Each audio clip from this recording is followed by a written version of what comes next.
Olá, estamos iniciando mais um Estado de Direitos na TV Democracia. Hoje vamos falar sobre o tema racismo e violência policial. Conosco estão o Gabriel Sampaio, que é advogado, coordenador do Programa de Enfrentamento à Violência Institucional e de Litígio Estratégico da Conectas Direitos Humanos, é professor de Direito na pós-graduação Lato Sensu do UniCeub, membro do Centro Brasileiro de Estudos Constitucionais, mestre em Direito das Relações Sociais pela PUC de São Paulo. Ele foi secretário de Assuntos Legislativos do Ministério da Justiça, foi conselheiro do Conselho Nacional de Política Criminal e Penitenciária, conselheiro do Conselho Nacional de Direitos Humanos, diretor nacional do projeto Pensando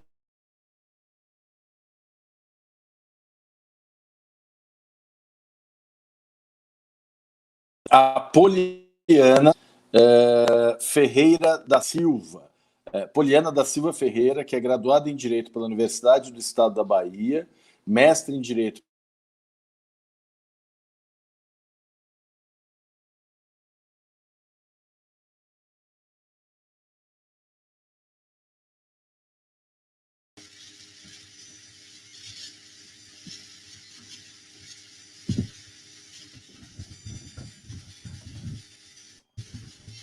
Cristiano?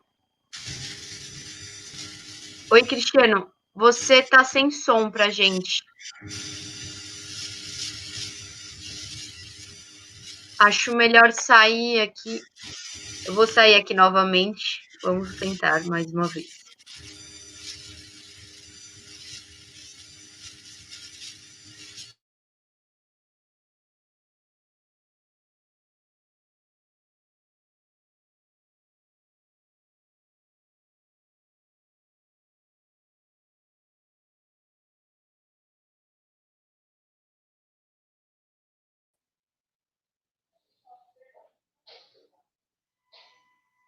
Oi, gente.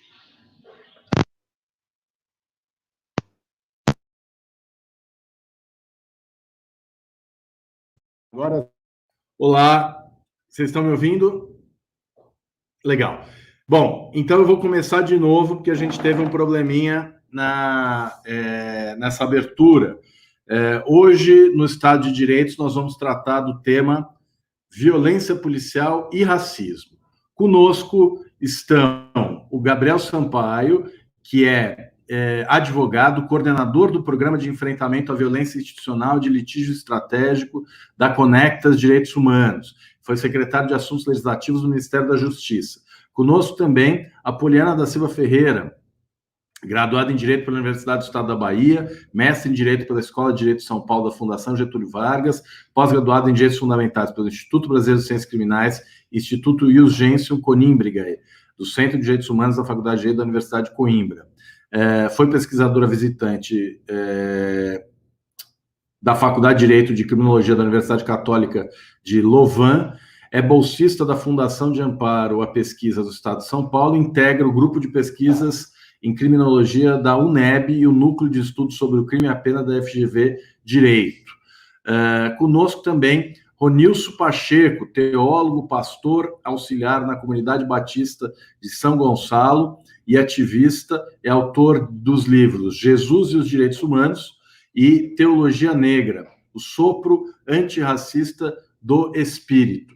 Eu queria começar nossa conversa ouvindo primeiro o Gabriel, depois a Poliana e depois o Ronilson, sobre esses últimos eventos que nós estamos assistindo nos Estados Unidos a respeito da morte do George Floyd por um policial branco e os protestos que se seguiram. Vamos começar então? Gabriel, por favor. Bom, primeiro, bom dia, boa tarde a todas e a todos. Obrigado pelo convite, Marona. Uma honra poder participar desse debate. Um abraço especial para o Ronilson Pacheco, para a Poliana Ferreira. Uma alegria estar aqui com vocês. Bom, acho que a gente está num momento em que a sociedade está cada vez mais alerta para a pauta antirracista. Os eventos, né, especialmente o episódio, o brutal assassinato do George Floyd nos Estados Unidos, assim como no Brasil, o assassinato de João Pedro e outros que se sucederam ao longo das últimas semanas, tem ajudado a sociedade a compreender a dinâmica do racismo nessas sociedades, né, tanto a brasileira quanto a estadunidense. Eu gosto de reforçar que a luta antirracista ela sempre teve um lugar no país, o movimento negro, a resistência da população brasileira e do povo negro, ele sempre esteve presente na nossa história. Então, eu não gosto de identificar esse momento como um momento único na história. Eu acho que hoje o que nós temos tido tem sido em nível internacional, um olhar a uma luta que é presente em todos os momentos, sempre esteve presente em todos os momentos da nossa história. Em particular, no Brasil, nós falamos da resistência negra desde o primeiro momento em que a escravização esteve aqui presente, e a luta negra representada em vários momentos, Quilombo dos Palmares, Revolta dos Malês, Cabanada, diversas lutas que marcaram a formação histórica do nosso país. Depois da abolição, podemos citar as diversas lutas que permearam a Constituição e essa formação nacional que nós temos hoje. É um momento de ascenso da luta antirracista, portanto, Marona, e esses eventos têm dado uma dimensão internacional e permitido à sociedade entender que acabar com o antirracismo significa mudar a estrutura da nossa sociedade, uma vez que a gente vive num racismo estrutural com origem nessa formação desde a modernidade, que justificou o colonialismo, o neocolonialismo e todas as bases do sistema capitalista que nós vivemos hoje. Muito bem, Gabriel, muito obrigado. Queria ouvir agora a Poliana. Poliana, você que é uma estudiosa do tema violência policial, como você analisa essa questão no Brasil, nos Estados Unidos, no mundo em geral? Por que a polícia ela é tão violenta e ela é tão racista?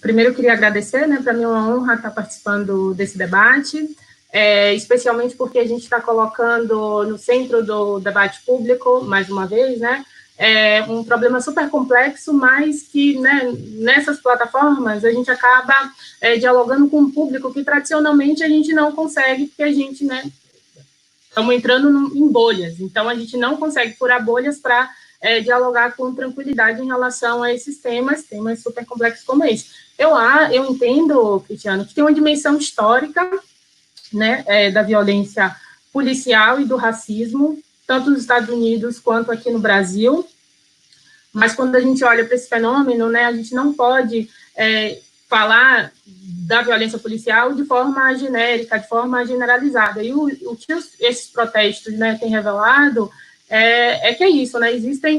A sociedade civil tem se colocado de outra maneira para enfrentar problemas que já estão, né, operando na nossa sociedade há muitos anos. Então, só para já ir avançando um pouco nesse ponto, né, quando a gente está falando de violência policial e de racismo, esses fenômenos não podem ser lidos de forma isoladas, né, de maneiras autônomas. Veja, quando a gente está falando de violência policial, a gente está falando de algo que tem uma incidência sobre um público específico, né? Então, estou falando que a violência policial incide tradicionalmente sobre jovens homens negros, né, para utilizar uma categoria construída pela socióloga Vilma Reis, né, que tem estudado bastante esse tema há alguns anos. Estamos falando também que a violência policial incide sobre tipos penais específicos, né? Então, não é um problema, a violência policial não incide, por exemplo, sobre crimes contra a administração pública, né? Só para dar um exemplo, estamos falando que a violência policial incide sobre crimes contra o patrimônio e crimes ligados à lei de drogas. E aqui opera uma outra chave de seletividade. De novo, as pessoas que são capturadas pelo sistema penal são jovens homens negros, quando a gente está falando também desses crimes. E eu acho importante também a gente salientar a dimensão territorial, né? Então, a violência policial incide sobre bairros negros, bairros periféricos, né? Ela não incide pelas cidades de maneira uniforme. Então, só para a gente colocar que tem esses 3 grandes aspectos, eu diria, tem essa dimensão histórica e tem a dimensão de enfrentamento também, né? Desde a década de 80, os movimentos negros se colocam, têm pautado, né, têm tentado colocar esse debate na cena pública de uma forma mais direta, né, para repensar mecanismos de enfrentamento. E hoje, o que a gente tem visto é que não só o movimento negro tem atuado, não só no Brasil como nos Estados Unidos, mas outras pessoas, outros grupos têm se colocado na cena pública para debater esse problema como um problema da sociedade norte-americana, da sociedade brasileira. Muito bom, Poliana, muito obrigado. É uma honra para nós recebê-la, assim como é uma honra receber o Gabriel Sampaio e uma honra receber o Ronilson Pacheco, que vive nos Estados Unidos, em Nova York. E, Ronilson, eu queria que você introduzisse aí as suas considerações, falando um pouco sobre o que você pensa sobre esse tema, né? Você que é um estudioso, que já fez palestras sobre esse assunto e que está vivendo o que está acontecendo aí nos Estados Unidos. Qual é o relato que você faz a respeito desse momento que vive os Estados Unidos hoje? Bom, bom dia, né? Boa tarde, né? Boa tarde para vocês, bom dia para mim. Obrigado pelo convite e a oportunidade de participar com gente tão interessante. Bom, acho que como uma fala introdutória, uma coisa que eu tenho pensado bastante, que aqui bem próximo dos eventos, dos atos e das conversas, eu tenho pensado bastante sobre essa temática, ou essa categoria, né, da violência policial, uma vez que aqui nos Estados Unidos eles não usam a violência policial, né, eles usam a brutalidade policial, né, a brutality police. E eu fazendo algumas comparações, achei bem interessante, né, porque a gente para pensar e a gente entende que violência e polícia é quase uma redundância, né? A polícia tem como modus operandi lidar com a violência, usar a violência. A medida que usa são outras questões, mas a violência faz parte, né, meio que do modus operandi da polícia. Agora, a brutalidade não, né? A brutalidade é uma escolha, é um método escolhido, né? A brutalidade ela entra numa espécie de seletividade. E eu passei a achar interessante pensar isso com relação ao Brasil, né? Porque se os Estados Unidos têm, se esse debate tem razões aqui nos Estados Unidos para usar a expressão brutalidade, eu acho que o Brasil tem muito mais, né?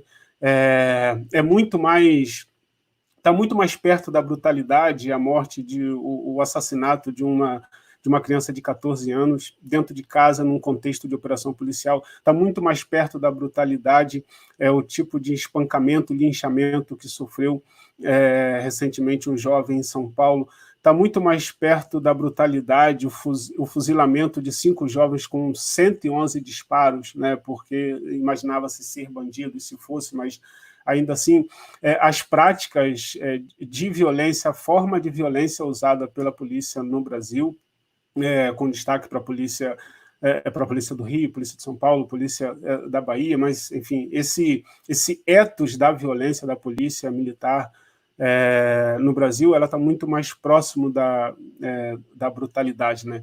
Então, uma coisa que eu tenho observado aqui é como, inevitavelmente, você faz muitos paralelos, né? A quantidade em que as coisas acontecem, a forma como as coisas acontecem, e eu não sou surpreendido em nenhuma das comparações em como o elemento brutalidade no Brasil ele está muito mais presente. Nós estamos longe de um uso puro e simples da violência, e aí é pensar sobre a brutalidade como método, e sobre a brutalidade como método extremamente seletivo, né?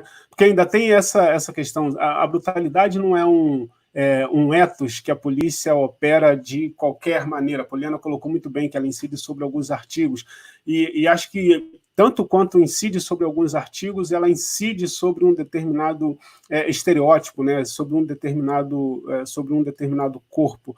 Então, é impossível a gente pensar, é quase que inconciliável você pensar uma operação policial que recorra à brutalidade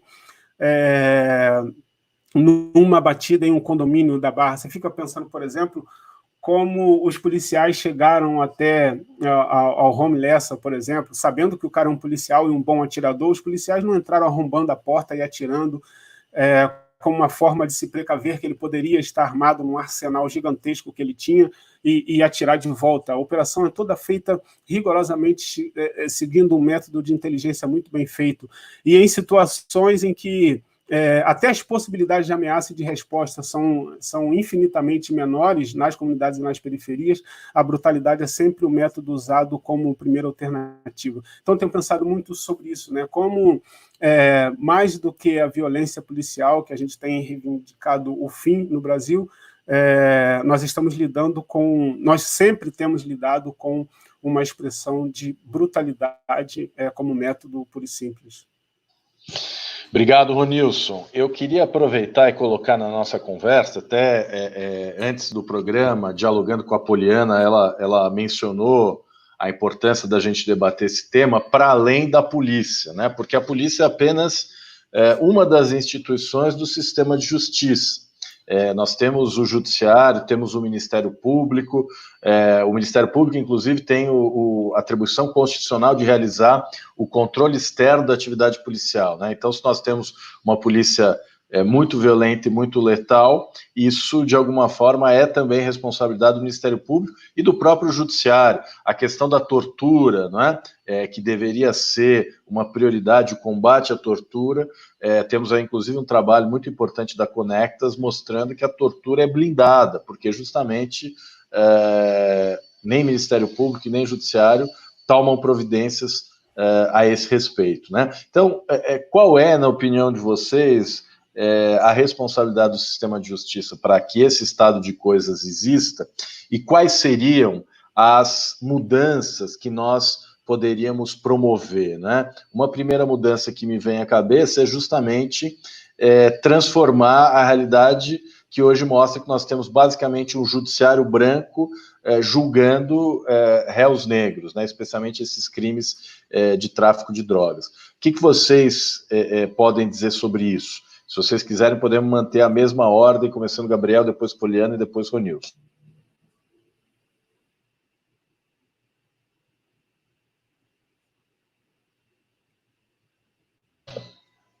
Gabriel? Será que o Gabriel travou? Acho que ele está meio congelado. Então vamos lá, Poliana, por favor. Depois o Ronilson. Sim, eu tenho entendido que não é possível a gente continuar falando de violência policial sem colocá-la dentro de um contexto mais amplo, de uma sociedade que está arraigada, né, tem suas raízes ainda presas no autoritarismo e em resquícios da escravidão.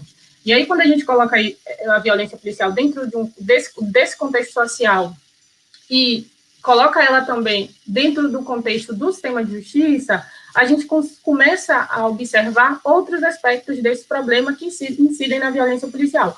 Então, por exemplo, parar de pensar em violência policial e somente em polícia implica em a gente observar como as corregedorias têm atuado para responsabilizar a polícia, né? E aí eu estou falando do sistema de justiça, não necessariamente atrelado ao sistema de justiça penal, né? A esfera crime. Então, tem um leque de esferas, vamos colocar assim, ou de áreas ou nas quais a gente ainda tem uma carência, né, de ferramentas para enfrentar o problema. Então, bom, do ponto de vista da corregedoria, ou seja, do ponto de vista administrativo, em quanto tempo esses processos têm durados, que tipo de respostas têm sido dadas, onde o cidadão comum encontra essas respostas, né, esses desfechos. Esse é um aspecto que demonstra opacidade nos dados referentes à violência policial e ao seu enfrentamento. Um outro aspecto interessante é a gente olhar para as polícias civis, que é quem tem a atribuição de fazer a investigação, iniciar a investigação criminal, né? A gente também não sabe como os delegados das polícias civis têm concluído os seus relatórios né? O que tem consubstanciado efetivamente as conclusões dos relatórios das polícias civis. E aí a gente avança, olha para o Ministério Público. Quantos desfechos o Ministério Público tem pedido arquivamento, né, de inquéritos? E aí, vamos mais além, né? Além do arquivamento dos inquéritos, que a gente pensa rapidamente no Ministério Público, mas ali não é uma atuação sozinha, né, independente.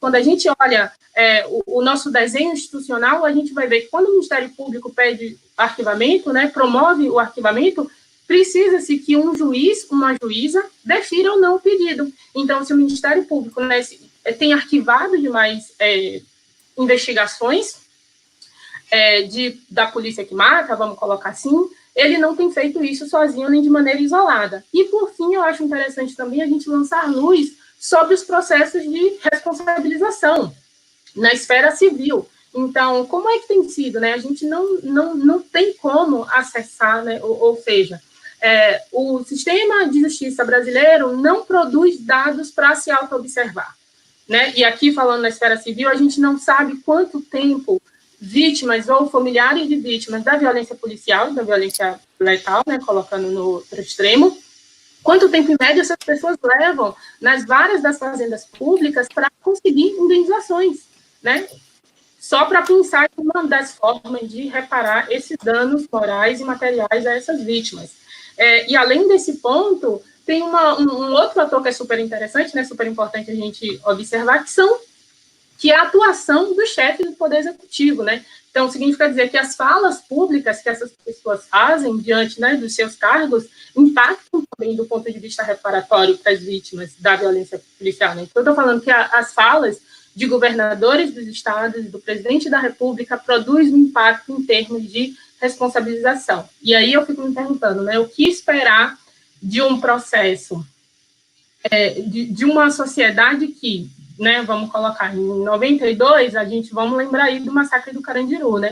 As professoras Marta Machado e Maíra Machado produziram uma pesquisa super interessante e a pesquisa conclui, né, que dos 300 policiais que ingressaram ali no contexto da casa de detenção, em 92, né, aquele massacre, 111 pessoas foram mortas naquele contexto, pessoas, né, que estavam presas.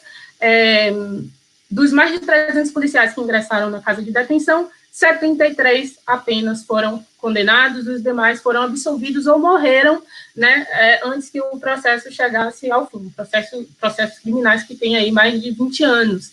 Né? Então, a luz que lança para a gente é que tipo de resposta a sociedade espera, que tipo de resposta o Estado tem dado em diferentes esferas, né, para a gente não cair na cilada de ficar estudando violência policial somente observando a instituição polícia e os policiais de maneira isolada, né? O sistema de justiça tem dado uma contribuição efetiva para que a letalidade policial aumente nesse país. Aumente e não seja tratada, né? Não haja responsabilização, não haja, enfim, tratamento dentro do contexto de um Estado democrático de direitos. Obrigado, Poliana. Gabriel, você chegou a ouvir a pergunta? Você consegue falar sobre isso agora? Sim, Marona. Eu até estava aqui pelo YouTube, consegui pegar até parte das respostas, só a parte do delay aqui que eu acabei perdendo. E até vi que você mencionou a pesquisa da tortura blindada, né? Muito importante situar o problema, de fato, para além da polícia, para o sistema de justiça criminal como um todo e até para os marcos legislativos que o país construiu ao longo desse tempo, né?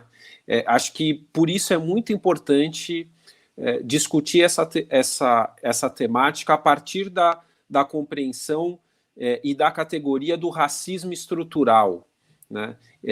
Olhando para a nossa história, nós vamos ver o quanto ele está arraigado em todas as nossas instituições jurídicas, né? Não, as instituições do sistema de justiça, assim como as nossas instituições que emergem a partir de um ordenamento jurídico que é reprodutor desse racismo estrutural. A gente pode voltar desde a lei de terras para entender as implicações do direito privado até a nossa legislação penal, né, lei de contravenções penais, a legislação penal, processual penal. Nós temos dificuldade hoje no Brasil, por exemplo, para aprovar um projeto de lei que põe fim aos autos de resistência e que garanta a devida apuração para os casos de morte violenta provocada por ações de agentes do Estado. Não é nenhuma lei que criminaliza ou que traz penas mais duras por eventuais ocorrências de maior letalidade. É uma lei que garante marcos normativos para apuração. Se nós formos observar, assim como Poliana bem relatou, nos julgamentos do sistema de justiça, se legitimam essas práticas, né? Passa por um controle externo do Ministério Público e pelo controle judicial todo o arquivamento de uma apuração da morte de qualquer pessoa, né? Será que os procedimentos têm sido corretamente aplicados para que haja a devida apuração e responsabilização dos agentes públicos envolvidos nesses índices de mortalidade? Da letalidade policial hoje, 75% afeta pessoas negras. Quer dizer, então, para um país que se propõe, especialmente a partir da Constituição de 1988, a promover um conceito material de igualdade e democracia, certamente os órgãos do sistema de justiça falham a não aplicar esse conceito material e permitir que os dados cheguem a esse tamanho. A gente já pode falar que há um genocídio da população negra, porque os dados são retumbantes e a inação e a omissão dos órgãos públicos estatais, eles acabam referendando esse processo de extermínio, né? Então, dessa forma que eu entendo, o sistema, infelizmente, tem blindado e se omitido diante da retumbância desses dados. Muito bem, Gabriel. Eu queria agradecer aqui a Cristina Gerber João, que se tornou colaboradora da TV Democracia. Muito obrigado, Cristina. A TV Democracia agradece e a nossa existência depende justamente desse tipo de apoio. Ronilson, você que está aí nos Estados Unidos vivendo essa realidade e esse movimento, há um movimento pela Defund the Police, né? Uma tentativa de restringir ou mesmo suprimir o orçamento da polícia para investir em direitos sociais, né? Aliás, a Jaqueline Signoretto, que é uma estudiosa do tema, ela fez um artigo muito interessante, foi publicado no Faces da Violência, que é o blog da Folha de São Paulo, ligado ao Fórum Brasileiro de Segurança Pública, em que ela mostra que, dos anos 80 para cá, o que houve basicamente foi mais polícia e menos bem-estar social. E agora as pessoas estão pedindo menos polícia, mais bem-estar social. Inclusive, uma das reivindicações desse movimento é a criação de um sistema de saúde comunitário, como o nosso SUS, né, que aí nos Estados Unidos não existe. Eu queria que você falasse um pouquinho sobre isso, por favor. Tá. Bom, a ideia do Defund the Police é uma ideia que já vem caminhando já há um tempo, que foi retomada, né, com maior intensidade agora depois da morte do Floyd. Mas ela foi muito colocada em questão, por exemplo, no caso do Eric Garner, né, por exemplo, né, que foi assassinado também quase nas mesmas condições, situações do George Floyd, que a mesma frase, né, que ficou famosa, I can't breathe, eu não consigo respirar, não posso respirar. E essa ideia volta, sobretudo nos bairros onde tem comunidades negras muito fortes, né, como Baltimore, como aqui nos Estados Unidos, como Harlem, por exemplo, volta ao debate sobre o orçamento da polícia. E aí é exatamente isso, né? O orçamento da polícia, ao invés dele diminuir ou estabilizar, na verdade ele teve um acréscimo gigantesco. Você tem um prefeito com uma cabeça mais progressista, como o Bill de Blasio, mas que aumentou significativamente o orçamento da polícia, muito, né? Ele sai de 1 bilhão para quase 6 bilhões, né? É muita coisa. Então, esse é um debate que volta, e agora volta realmente com muita força, né? Você tinha muitos cartazes nos atos que falava a respeito disso, né? Não é razoável que a gente continue investindo em quem está matando a gente, né? Diz grande parte da comunidade negra. E aí você tem estados que estão um pouco mais avançados, né? Minneapolis, evidentemente, como foi o centro ali, por conta do que aconteceu com o George Floyd, tem avançado bastante significativamente nesse embate e no caminho do defund the police. É quase que desinstalar todo o departamento de polícia, repensar uma outra polícia drasticamente. Nova York, o embate continua com relação a suprimir parte do orçamento da polícia, pelo menos 1 bilhão, para que ele seja destinado exatamente para a comunidade, pensando nas condições de saúde, pensando nas condições de escola.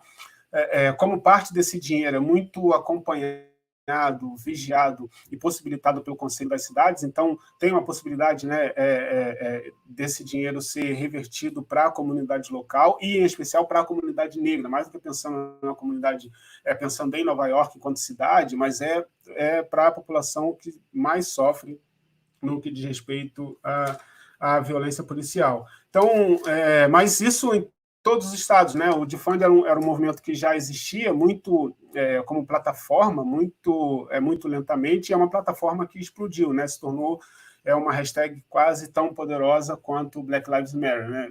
Em proporções menores, mas se tornou uma hashtag, um chamado extremamente importante. Então, você tem alguns estados que teve alguns avanços, mas agora, no plano nacional, federal, no Congresso, esse é um embate que vai se arrastar e ser um dos grandes temas das eleições americanas, inclusive. Eu só queria incluir, assim, 2 minutinhos para incluir uma questão que você colocou como não pensar só na violência policial, mas pensar de maneira mais geral. Eu queria incluir aí na resposta da Poliana, que falou muito bem sobre todo o contexto que é necessário, e eu concordo absolutamente, mas como a gente pensa na possibilidade da formação, a formação dos nossos juízes, procuradores, Ministério Público, como essa formação ela tem um gap com relação ao nosso legado colonial escravocrata, como se isso não fizesse diferença na nossa formação no campo jurídico, né, e penal no Brasil. E seria interessante se nós tivéssemos esse olhar para o nosso legado colonial escravocrata, não como um passado que faz parte da nossa história, mas como algo que estruturou a nossa sociedade, e por isso deve ser levado em consideração. Os respeitos aos protocolos, que são absolutamente ignorados pelos policiais, sobretudo que estão na ponta. A gente entender melhor os critérios de expulsão, porque esses critérios que os policiais se envolvem com assassinatos, tortura, espancamento, e aí ainda não é um critério suficiente para a expulsão, eles são afastados para atividades internas, a gente não faz a mínima ideia de como são essas atividades internas. Então, o controle social externo da polícia é absolutamente difícil, né? A gente não consegue, ouvidorias que não são levadas a sério, consequentemente, corregedorias que não funcionam. Então, tem toda uma estrutura que precisa passar por uma revolução para que a gente tenha uma cultura policial diferente.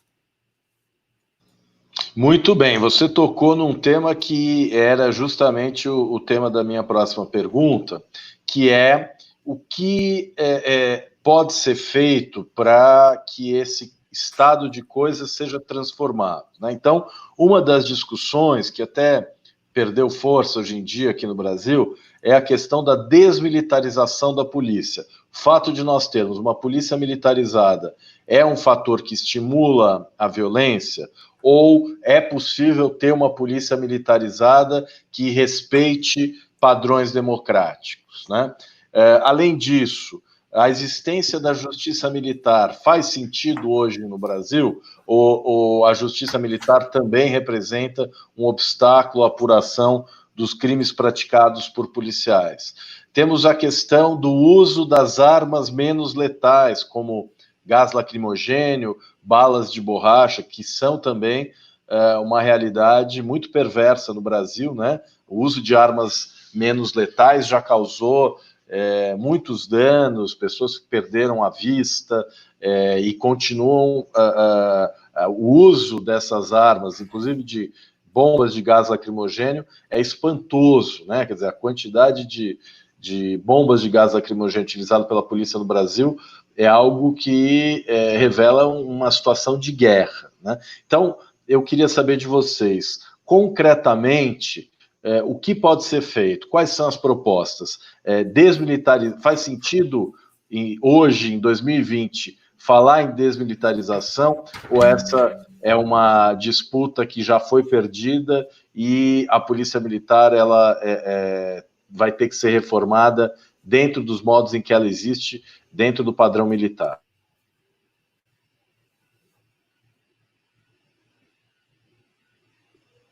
Quem quer começar? Vamos lá, Polly.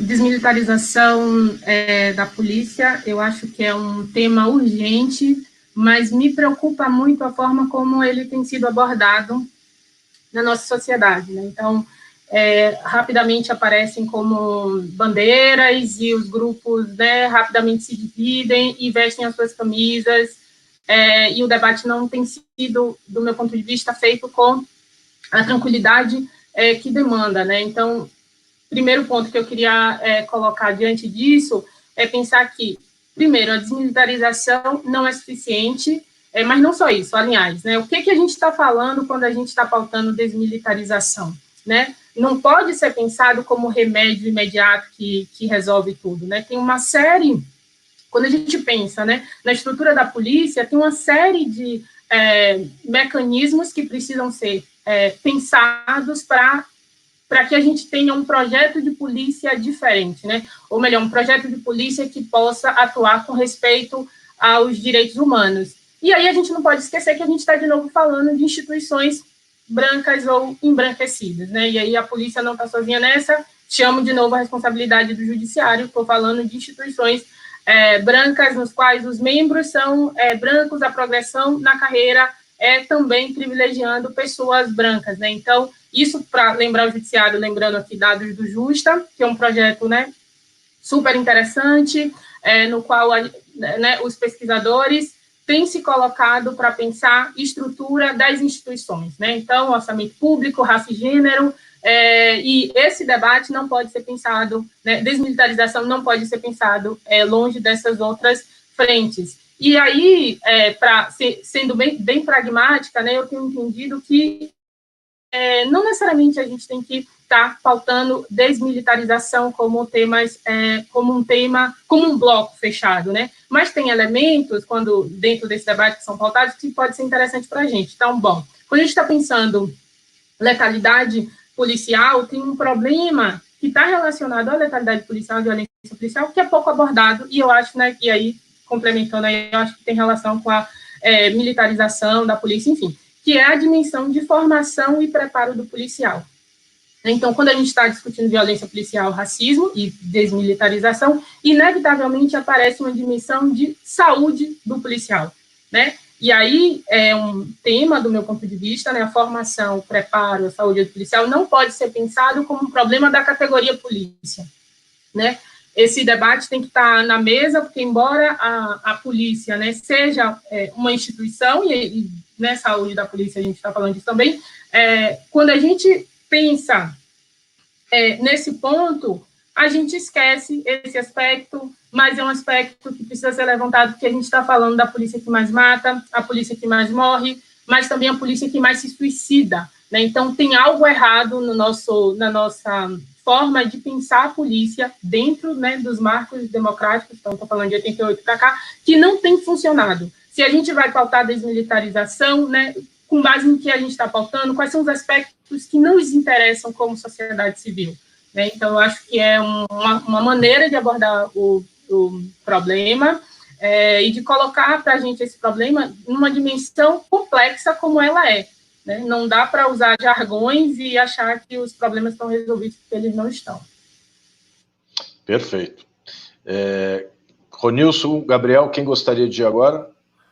Então, eu acho, eu vou na linha da Poliana, eu insistiria, né, nessa questão que é pensar a desmilitarização da polícia como se ela fosse capaz de resolver os problemas de um dia para o outro, da mesma maneira como pensar, né, a descriminalização do uso de drogas, ou mesmo que seja a legalização, resolve, sobretudo nas periferias, no dia seguinte, a ostensividade e a intensidade da violência policial, etc. Eu acho que é importante a gente pensar que a gente tem uma cultura policial que não é apenas militarizada, ela é muito violenta, muito brutal. E pensar numa mudança institucional, você desmilitariza a polícia, evidentemente é um caminho, um processo, mas é um processo mesmo, um processo no sentido de longo prazo. A gente tem uma herança muito violenta, tanto a herança colonial escravocrata quanto a herança da ditadura militar, né, que consolida essa forma militar, violenta, com a tortura como um método muito naturalizado. Isso está muito entranhado na cultura policial. Então, é difícil imaginar, e aí você tem uma cultura jurídica penal que é militarizada, que não é só o policial que está na ponta, mas é o judiciário, é o Ministério Público, é a justiça de maneira geral, a permanência da justiça militar. Então, você tem toda uma cultura que é militarizada nesse sentido, né, do apego à violência. Então, eu acho que é um caminho, é evidente que é um caminho, mas acho que olhar, por exemplo, para a experiência de países como o próprio dos Estados Unidos, em que a polícia não é militarizada, muito municipalizada, muito mais próxima, e assim você tem mais acesso, mais controle, com todas as violências e excessos, enfim, mas num comparativo com o Brasil, você tem muito mais acesso. Fazer essas comparações é inviável para o Brasil, porque você precisa levar em consideração como isso se tornou uma cultura, de maneira que você desmilitariza a polícia hoje, mas a cultura da estrutura permanece militarizada e as práticas continuam absolutamente as mesmas. A grande questão é que debates vão estar envolvidos, que debates vão ser levados em consideração, qual a extensão da discussão sobre a possibilidade de uma polícia desmilitarizada, do que a gente está falando quando a gente fala de uma desmilitarização da polícia no Brasil. Ela se restringe à instituição polícia militar, ou nós estamos dispostos a pensar tudo que a cultura militarizada impregnou no nosso sistema de segurança pública de uma maneira geral? Perfeito. Gabriel. Bom, vou na mesma linha, reforçando, primeiro, a importância, como já falei na última fala, de compreender o fenômeno como um fenômeno estrutural. O racismo é estrutural. Portanto, as mudanças pontuais nas instituições, elas são importantes, mas se não formos capazes de enfrentar o fenômeno tal qual ele é, estrutural, nós vamos ter saídas que ainda são paliativas, né? A gente cita como exemplo, desconheço se há alguma polícia no Brasil hoje que não tenha curso de direitos humanos. Nós continuamos igualmente insatisfeitos com a prática adotada por diversas das instituições policiais em relação ao respeito aos direitos humanos. Então, é muito importante ter os espaços nas instituições para garantir a formação focada nos direitos humanos, a formação que contemple os elementos de compreensão do racismo estrutural na nossa sociedade, mas é muito importante discutir, por exemplo, os protocolos. Então, o meu horizonte é um horizonte de uma sociedade sem exploração, sem militarização, sem ter os membros da própria comunidade como inimigos e fruto da necessidade de militarização de uma instituição policial interna. Então, esse horizonte, para mim, deve ser sempre perseguido. Enquanto esse objetivo estratégico não é viável, enquanto a nossa sociedade não amadureceu para conseguir levar a cabo esse objetivo, eu entendo que é fundamental discutir elementos que se desdobram no cotidiano de quem sofre com o genocídio diário. Então, é preciso, como uma agenda concreta, ter publicidade e dialogar os protocolos policiais. Então, isso é o padrão mínimo. A sociedade precisa conhecer quais são os protocolos que orientam a ação da polícia. Se eles não podem ser conhecidos nos seus detalhes, aquilo que é fundamental para organizar a conduta do cidadão no seu cotidiano e para fazer o controle social sobre a polícia deve ser de conhecimento público e parte de um debate público para que sejam alterados, né? Então, todas as ações policiais precisam sofrer do controle social. A justiça militar hoje, ela tem sido um empecilho, isso, os levantamentos que nós temos feito. Marona citou a tortura blindada, a pesquisa tortura blindada, nós vamos ter futuramente uma nova versão, mas hoje, nos marcos normativos que nós temos, tem se aproveitado de mudanças recentes na legislação para que deixe de haver a apuração e a responsabilização dos casos de letalidade policial, sob argumentos, do ponto de vista técnico-jurídico, absolutamente frágeis.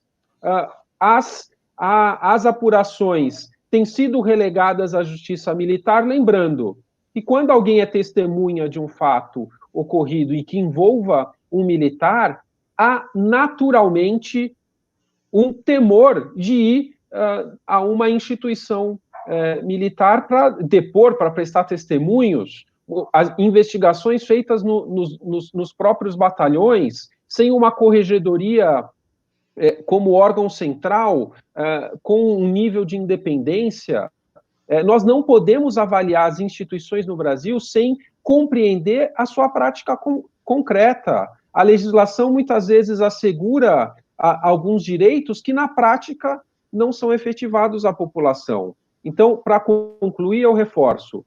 A compreensão do fenômeno como estrutural, portanto, é fundamental que nós tenhamos mudanças institucionais, mas que nós não percamos de vista a necessidade de um enfrentamento estrutural do problema, e que implica numa transformação das bases da nossa sociedade. E no campo institucional, nós temos que investir, de um lado, nas formações, são muito importantes, que a gente tenha uma política de formação que seja mais efetiva, mas, para além disso, nós precisamos discutir a atuação concreta, os protocolos de atuação, enquanto nós temos ainda uma polícia militarizada, eles precisam ser debatidos pela sociedade. Não se justifica a forma como eles são protegidos hoje e como eles são aplicados frente à nossa população negra e periférica em especial. Muito bem, Gabriel, você tocou num ponto fundamental, né? O sigilo dos protocolos relacionados à atuação policial é, na verdade, uma forma de proteger e justificar a violência e a arbitrariedade, né?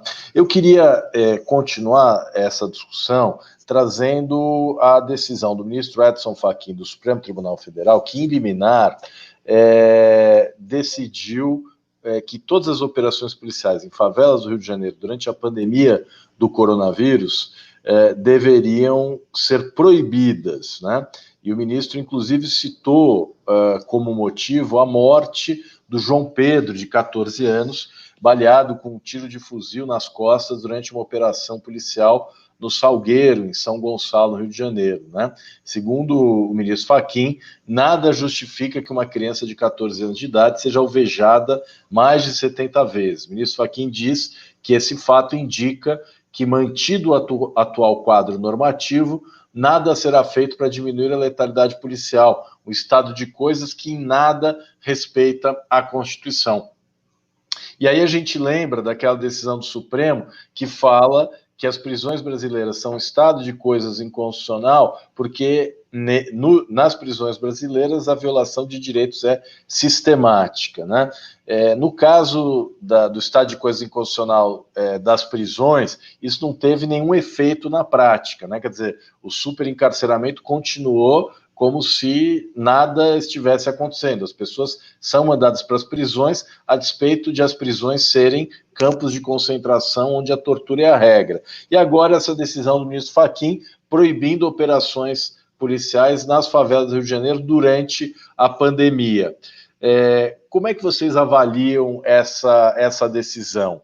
Ela pode, de fato, significar uma mudança ou é algo mais na linha do que foi o estado de coisas inconstitucional por o sistema prisional, que é um discurso bonito, mas que na prática não muda nada?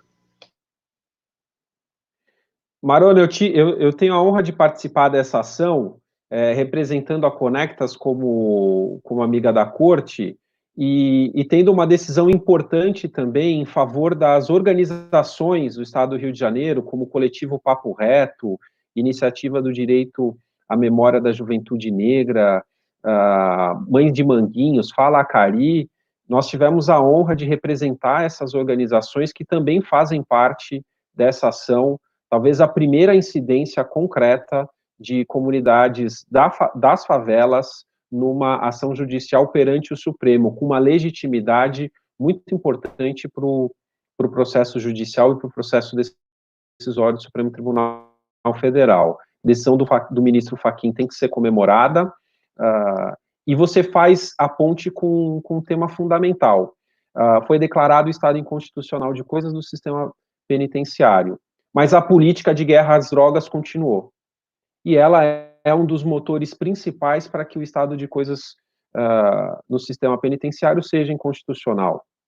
Além disso, nós entramos numa pandemia, onde é cientificamente comprovado o potencial de alastramento do vírus em grandes aglomerações. Nada mais natural do que imaginar que num sistema penitenciário em estado inconstitucional de coisas, o vírus tem um potencial de produzir um outro genocídio, produzir uma situação dramática de violações de direitos humanos. E o sistema de justiça permanece dificultando a concessão de liberdades, de decisões de liberdade provisória, de regime domiciliar. O sistema continua respondendo tal qual nós estivéssemos vivendo uma situação normal no país ou no sistema, algo como um negacionismo, né?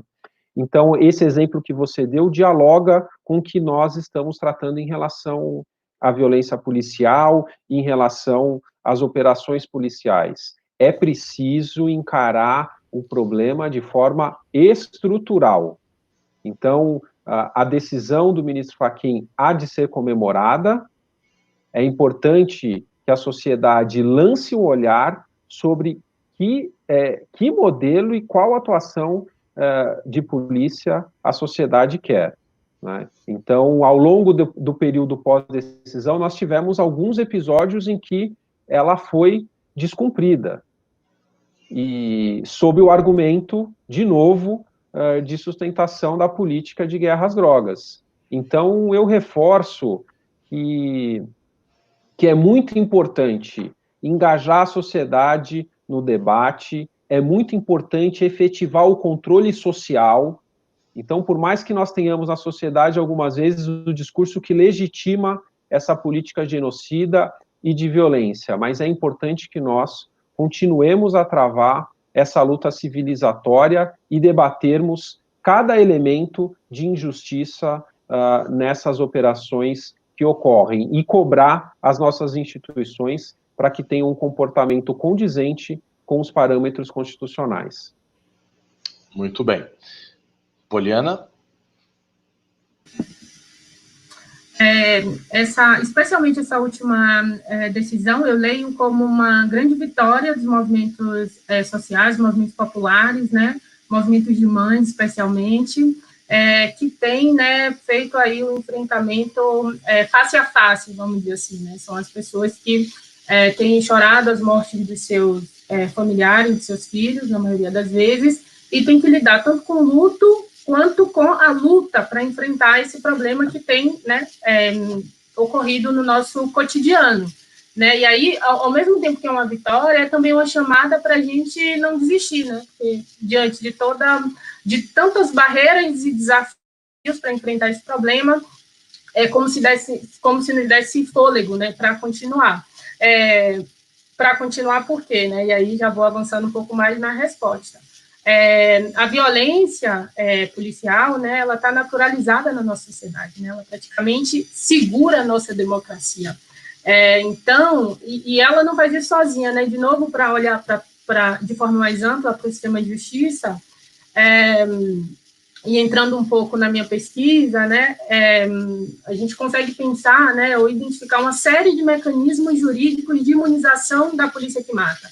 Então, embora a gente possa observar essa decisão como uma resposta importante, a gente observa que, ao longo do sistema de justiça, né, existe uma série de meios, ferramentas de imunização da polícia que mata. Um deles, né, que a gente fala pouco, são os júris, né? Então, os homicídios dolosos praticados por policiais militares contra civis, né, eles são julgados, são levados a júri, né? Uma decisão tomada, né, pela sociedade civil quando pautou a Lei Bicudo, né? Então, a Lei Bicudo retirou esses homicídios, né, o julgamento desses casos da justiça militar e levou até os júris, né, entendendo que na justiça militar existia um contexto de corporativismo, existia um contexto de não enfrentamento do problema com as respostas que a sociedade demandava e foi para os júris. O resultado, né, quando a gente avalia hoje, é que os policiais têm sido absolvidos, né, na maioria dos casos. Então, o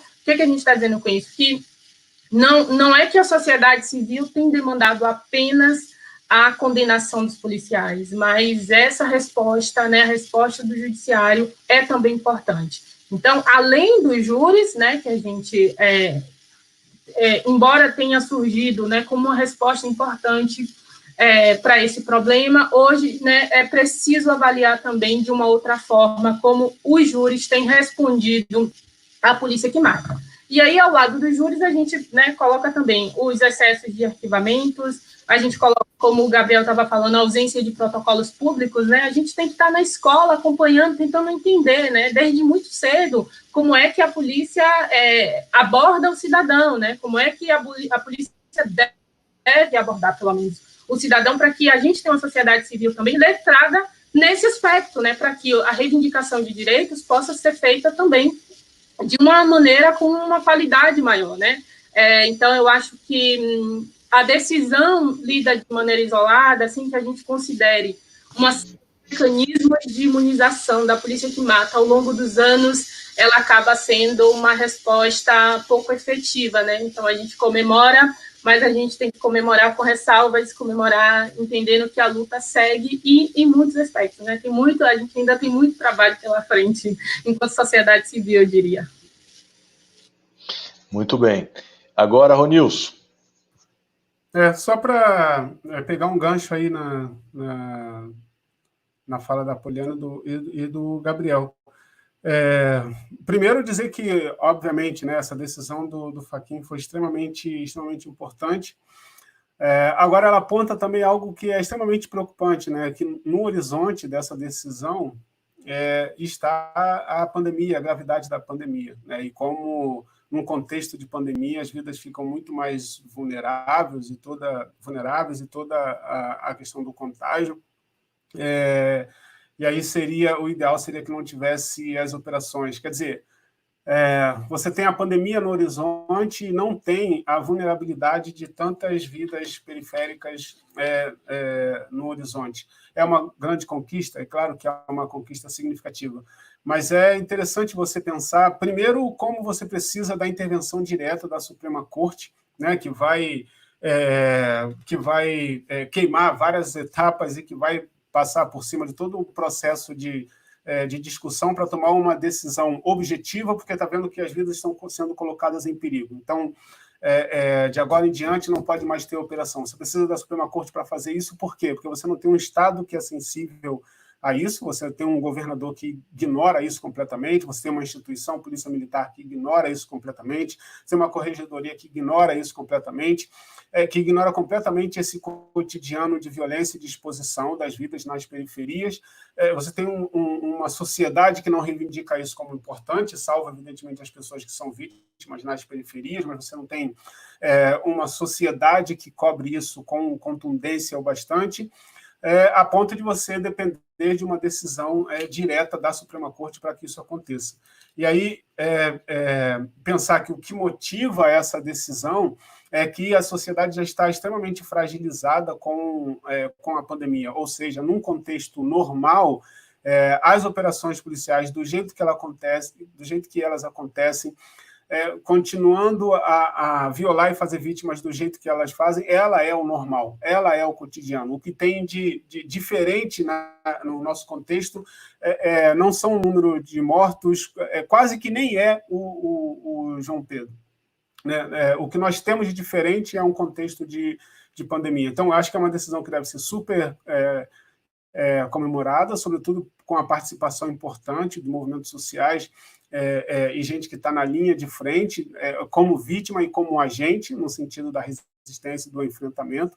Então, ela deve ser extremamente comemorada, mas ela também acende uma luz laranja muito significativa que vale a gente pensar, né? O que foi colocado como critério a ponto dessa decisão ser tomada, o que significa que as vidas na periferia continuam largadas absolutamente no mesmo contexto, com o mesmo olhar, no mesmo estereótipo, com a mesma indiferença, com a mesma visibilidade, né? Esse contexto, isso eu acho preocupante. Não tivéssemos uma pandemia, não teríamos uma decisão do Fachin, então continuaríamos tendo operações da mesma maneira, do mesmo jeito, perdendo as mesmas crianças, os mesmos adolescentes. Acho que isso levanta algo a ser discutido também.